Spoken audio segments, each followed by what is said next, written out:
Monsieur Nguyen, bonjour. Bonjour. Vous venez, à l'instant, de sortir de la table ronde organisée aujourd'hui par la Chambre. Est-ce que vous pourriez nous décrire en deux mots ce qui s'est dit par rapport à Paris et à l'expertise?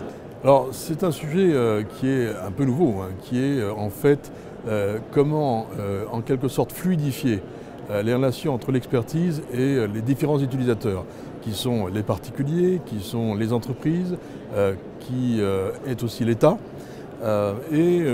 Clairement, nous avons en fait une très grande qualité de l'expertise en France et qui n'est pas suffisamment mobilisée.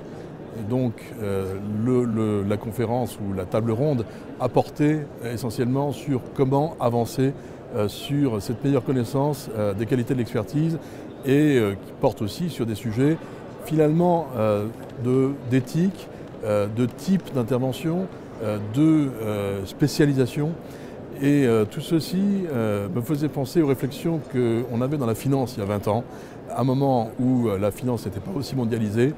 Et je pense que le monde de l'expertise est précisément en train d'avancer vers une mondialisation. Et pour Paris, c'est véritablement un enjeu. Je pense qu'à terme, si la profession s'organise bien, elle pourra faire en sorte que Paris soit un des grands centres d'expertise mondial en matière d'objets d'art, en matière d'objets industriels, en matière d'objets en général. L'expertise est très large. Vous pensez que l'expertise en France se distingue particulièrement d'autres pays comme les pays anglo-saxons par exemple? Disons qu'elle est plus organisée, même s'il n'y a pas un statut de l'expert en France. Ce qui est certain, c'est qu'il y a une responsabilité qui est plus forte en France qu'évidemment à l'étranger. Et puis la nature du patrimoine en France, comme en Italie, est tellement vaste que l'expertise y trouve évidemment son champ d'intervention.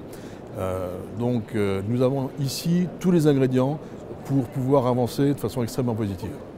À quel titre parlez-vous lorsque vous parlez comme cela? Alors c'est à titre d'un observateur totalement extérieur, car je me présente, je suis président de l'Association nationale des entreprises du patrimoine vivant. Ça représente 1300 entreprises, 14 milliards d'euros de PIB, 60 000 salariés. Ce sont des entreprises de savoir-faire qui bénéficient d'un label d'État. C'est-à-dire qu'en fait, elles sont identifiées comme étant chacune dans leur secteur parmi les meilleures en matière de savoir-faire de ce secteur. Quels sont d'après vous les enjeux du patrimoine pour les années à venir? Alors les enjeux sont considérables et c'est assez paradoxal puisque les Français s'intéressent de plus en plus à leur patrimoine. Nous avons un patrimoine immobilier qui se dégrade, que ce soit les monuments historiques ou ceux qui ne le sont pas, mais qui constituent des éléments forts finalement de l'architecture urbaine et rurale française. Nous avons évidemment de grandes difficultés pour les propriétaires privés pour entretenir leur demeure. Nous avons plus de 40 000 châteaux et plus de 40 000 églises à entretenir. Pour l'essentiel, c'est du patrimoine privé. Et clairement, le niveau, on va dire, de pression fiscale française qui est connu par tout le monde ne conduit pas forcément à faciliter ces sujets-là. Par ailleurs, les crédits du patrimoine au niveau budgétaire sont aussi en baisse, comme tout le monde le sait, même s'il y a une croissance un peu plus forte pendant le dernier exercice budgétaire français. Et je dirais que, et là de façon très distanciée par rapport au sujet, nous devrions certainement tripler nos encours budgétaires à destination du patrimoine. Donc tout ceci, je pense que nos élus en sont parfaitement conscients, nos administrations aussi. Il y a des ouvrages de très grande qualité qui sont sortis sur ce sujet, et notamment le livre de François de Mazières, qui est le maire de Versailles. Je pense que le patrimoine est un sujet consensuel, c'est-à-dire qu'en fait, c'est totalement transpartisan. Et donc, dans un cadre où nous nous acheminons vers, je dirais, des sujets plus société civile, clairement, nous avons une belle opportunité pour la France de mettre plus en avant notre patrimoine, d'y consacrer plus de moyens, à la fois publics et privés.